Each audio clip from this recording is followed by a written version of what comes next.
খাবে? কে খাবে এটা? কে খাবে? এটা কে খাবে? এই যে কে খাবে বলে ঘর থেকে বার করেছি, ওইখানে চলে গেছিল ঘরে। তুমি খাবে? খাবে? তুমি এটা খাবে? তাহলে একটা উফ করো, একটা উফ করো। যে খাবে সে উফ করবে। কে খাবে এটা? উফ করবে সে। উফ করবে তুমি? তাহলে তুমি খাবে। কে খাবে? কে? উফ উফ করো। এনা এনা উফ করো। তাহলে এনা খাবে না।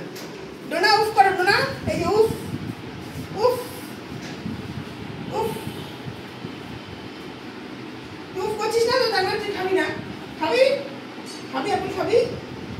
খাবি আপেল? তাহলে উফ কর। উফ উফ উফ উফ উফ। গলা দিয়ে আওয়াজ বেরোচ্ছে না। তুই উফ কর। উফ উফ উফ। কেটে দেবো, পরে কাটি যাবো ওখানে। ঠিক আছে?